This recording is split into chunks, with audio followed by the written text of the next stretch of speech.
Hi guys, it's been a long since I had uploaded a video, and today's video is more about Uber and how much are you going to earn with Uber. What are the real basic things that you need to do to start your business with Uber, and how much are you going to earn throughout the whole business venture that you are doing. So there are a lot of people who keep on asking me like what car do they need to buy, and which would be the most suitable car for them to attach with Uber and Ola, and how do they pay, how much do they pay. And there are a lot of doubts that the people come across with, and they email me or they text me on WhatsApp and ask me about it. Oh, sorry. So yeah, we will be discussing about all of that today, and so I'll be writing down each and every question, and I'll be answering all of them. The first question that I get is, how much does does Ola or Uber pays? So the proper answer to that would be Ola and Uber. Ola and Uber, they operate in different cities, and their plans differ from city to city. In some cities they pay you on an hourly basis. In some cities they pay you according to the trips, and in some cities they pay you flat commission per ride that the driver makes. So the earning in each city can be somewhere between 5,000 to 6,000 per week to around 40 or 50,000 per week per car. Yeah. So yeah, whatever they're saying is like Ola and Uber, they say you that you will be earning above 1 lakh per month. It's really true. You are earning above than 1 lakh. So plans depends from city to city. Yeah, this CI, okay, city to city. Yes. So now there are people. They ask me like they are from Mumbai and they are from Delhi, or they are from Ahmedabad or Chandigarh, Hyderabad. The people, they mail me and they ask me about their plans. They also leave a comment on the videos asking me about the plans of their particular city. So how how do you know the plans? Okay, so what you need to do is, instead of asking me about the plans, because I do not operate in all the cities, I operate in few little cities and I know about them only. And to know about the plans, what you need to do is you need to book a Ola or Uber car and ask them to take you to their office, where you will get to know more about their plans and the conditions, the terms that they need for the attachment. Basically, you need a commercial license car, commercial registration car, which can get attached. It shouldn't be more than 5 years old, so anything less than 5 years is good for them for an attachment. So book an Ola or Uber and ask them to take you to their office to know about the plans. In some cases you can also ask the driver about the plans, but the driver, they don't have much knowledge about the plans. The plans are all known to the owners of the car. All right. So the first question was, how much does Ola and Uber pays, and how do you know the plans? The third question people come across is, uh, what car should I buy? So again, there are a lot of things into it. What car should you buy? What car? Again, you really need to think about it. What do you want to do? People are earning money through hatchbacks as well as sedans as well. So my fleet consists of sedans, because if this Ola and Uber thing doesn't work out for me, what I can do is I can lease it to a company or any kind of businesses specifically they look for sedans or SUVs. you won't see any kind of office, government offices or private offices or businesses hiring a hatchback in a month to month contract, but they are going for sedan or an SUV. So that's the first plus point. That's why I had purchased sedans. All of my cars are sedans. Those that I have leased out from other owners or as well as sedans. I never go for hatchbacks. What happens is hatchbacks is there are more booking for hatchbacks per day everywhere, but there are requirements for sedans as well. So suppose you're making 14 to 15 trips in a day, out of which you will be doing like 13 hatchbacks and 2 sedans. What happens is if you don't have a sedan car, and if a customer books a sedan car, you won't be getting that call. Instead of completing, like let's say you normally, if you have a sedan car, you drive for 14 hours, you make some around 14 to 18 trips per day. And if you have a hatchback car, in the same 14 hours you would be making anywhere between 11 to 12 trips per day. In order to make 14 or 18 trips per day, you have to add on extra hours like 15 to 16 or 17. Sometimes it may go to 20 hours per day. So that's the thing. Sedans or hatchbacks depends on your preferences. Again, sedans have a generally the EMI ranges between somewhere around 10 or 11,000 to 17,000 per month, and for hatchback it ranges somewhere between 6,000 to 8,000 per month. So this is also one thing that you should consider, how much EMI can you go ahead and pay at the end of the day. So I guess you can make your own calculations, because see, I am not writing everything down, so you must have a pen and paper handy so you can note down the important points that I'm saying over here. If you do this, then you won't be having much of doubts left in your bag, so that you will get back to me and ask for the same. So yeah, sedans have obviously the down payment and the EMI depends upon how much down payment you're offering to the financing companies. Generally, for a 20 or 15 or 20% down payment, you would be paying somewhere around for, as I said, for sedans it ranges from 10,000 to 7,000 or 11,000 to 7,000, and for hatchback it ranges from somewhere around 6,000 to 8,000 to 9,000. So this really matters. And then what car should you purchase? I would always suggest you, if you are going for any kind of hatchback car, you should always go for Maruti, because most of the hatchback cars, they right now they're coming in diesel, but earlier they were all petrols. Petrol cars are generally low maintenance cars, and diesel cars are high maintenance cars. If you are going for Maruti, you should go for Ridge, not petrol, you should go for diesel. Ridge diesel, that is a good car. And then for hatchback you can go for Alto 800 as well. And you have Chevrolet Beat. uh, few of my people that I know who have already attached cars with Uber, they say that Uber and Ola, they say that Alto 800 is good. Again, they have this Hyundai Eon, that's a good too, because these two are petrol cars and they are okay, they are very cheap in EMI. The maintenance is not too high and they earn decent amount of money.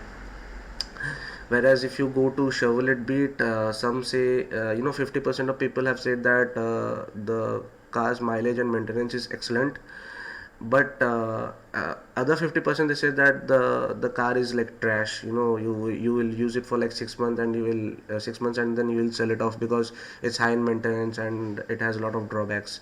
So I have got mixed response for Chevrolet Sail, but sorry, not Chevrolet Sail, Chevrolet Beat.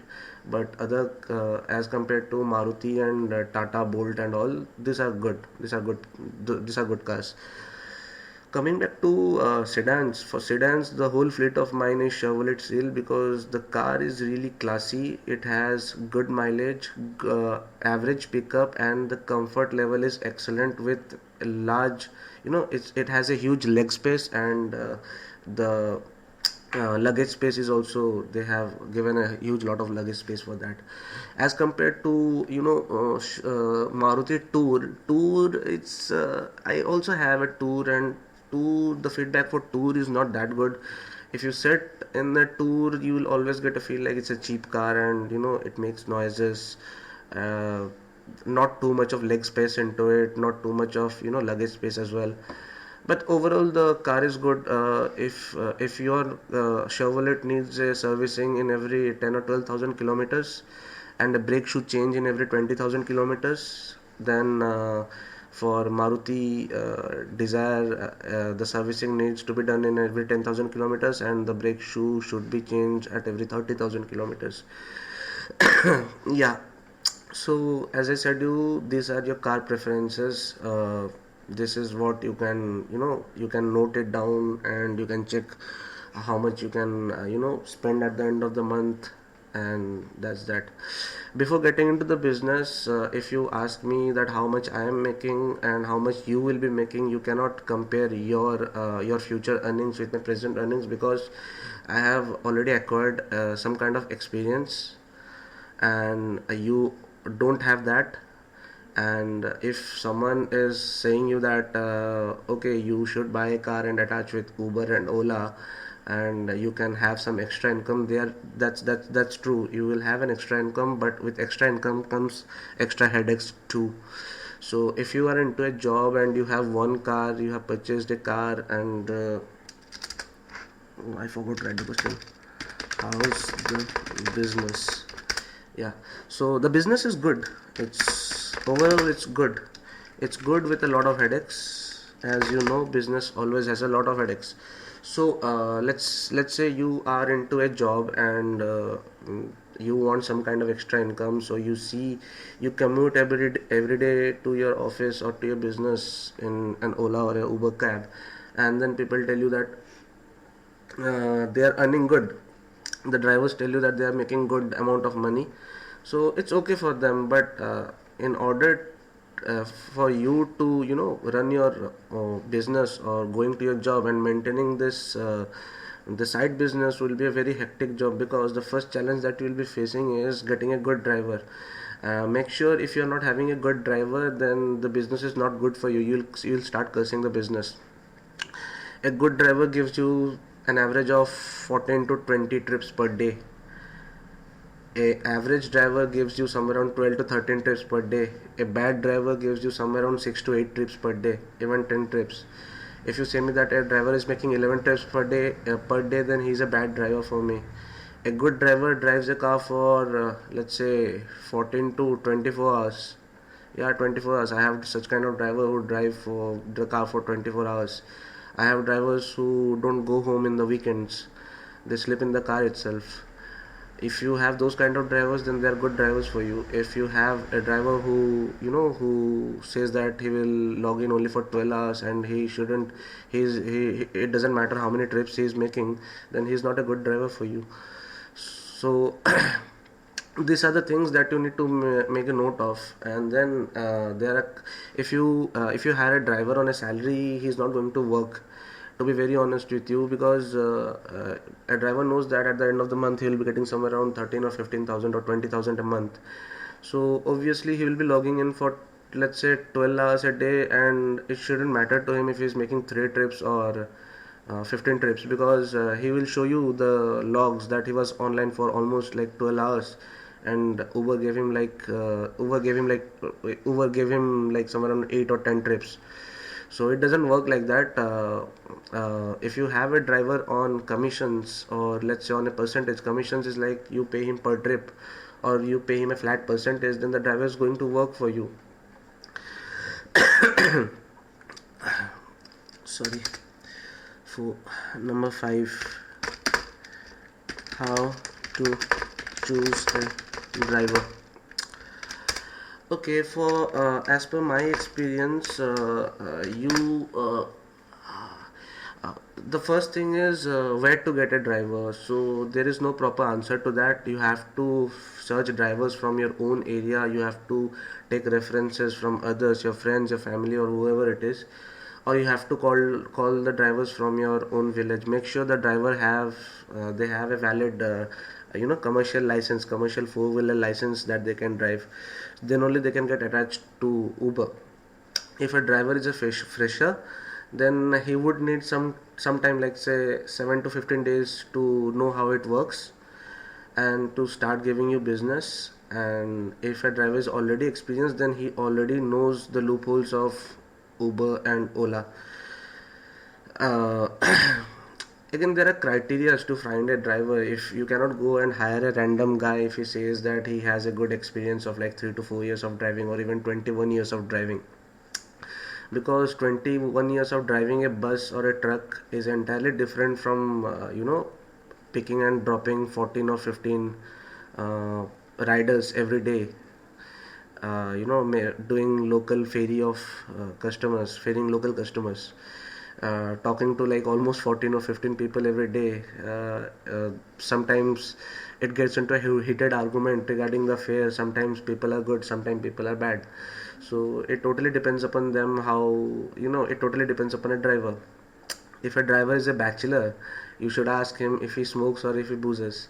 If he says if he boozes, then it's okay, but still you need to take care of that, because a driver who drinks and has some kind of addiction to weed, they are never going to work for you and never going to perform for you, even if they have a good, very strong reference from someone else. The driver who is newly married, who is newly married and has a kid, he's going to work for you for sure. He's going to put in like 24 hours per day. A driver who has a passion of driving, he's going to work for you irrespective of how much you pay them. And again, there are drivers who really need money, to have. You need to figure out that if a driver is seriously into money or not. So if a driver is seriously into money, then he will give you, very good business every week. So there are classifications of driver. You need to figure if I you figure out yourself, who do you want to who can drive for you. 6 people also ask how much do I pay and how many trips do I get per week.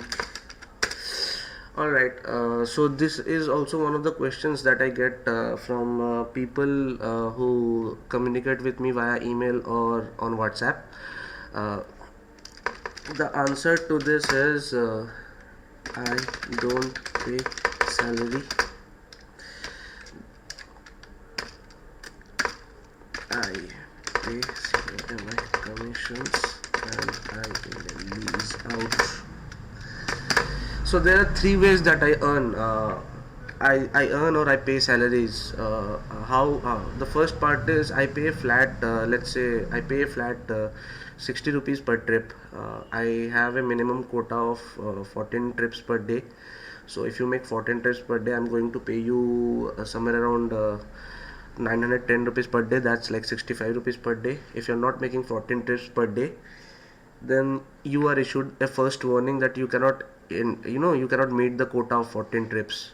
So I'll monitor you for 1 or 2 weeks and then I'll fire you off. So that is what I do. If you're not making 14 trips per day, I am going to pay you 20% of the whole earning that I do that day, uh, uh, from Uber or Ola. That is what I do. The second part is I pay percentage, flat percentage. Okay. What Sorry, the commission spelling is wrong over here.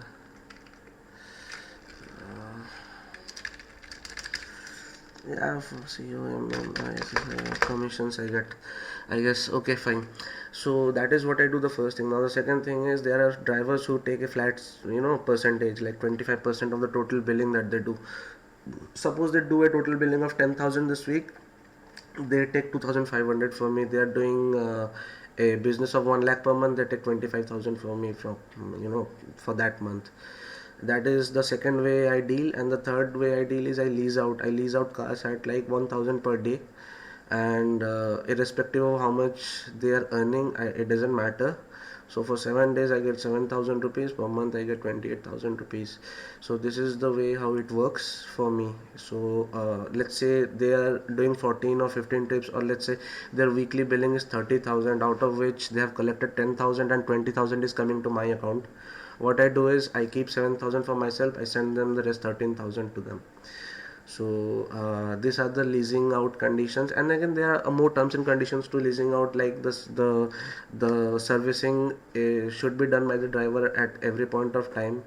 The minimum the minimum maintenance should be done by the driver. If there are some maximum damages, like I have to claim the insurance, that would be done by me. And the time till the car remains in a garage, they have to pay the remaining amount of like 1,000 per day and 7,000 per week. When it comes to major maintenance, like changes of tires or something, that is been taken care by me. So this is all my terms and conditions, how I work. I work in multiple cities, and right now I'm in a phase of leasing out cars itself. I have leased out cars from many people for a much lower rate, like 15,000, 16,000, or 17,000 per month, and I lease them at around 28 to 30,000 per month. So, and I pay everyone weekly as well. So yeah, this is pretty much it. These are the ins and outs of the whole business. Yeah, then there are questions like how much do you really make out in a month per car. So if you the way I make is somewhere around let's say 10 to 15,000 per car, excluding all the expenses. Sometimes it goes to like 8,000 per car as well. So I'll give you the brief calculations in some other video, in the next video probably. Right now I'm running out of time, so as I had not uploaded videos for a long time, a longer period of time, I used to get a lot of emails regarding the new videos that I should be uploading and the doubts and all. So this part is going to clear much of your doubts. So stay tuned, subscribe the channel, like the video, share your thoughts as well in the comment section, or browse the channel, you will find my email ID somewhere. Thanks, have a great day, bye.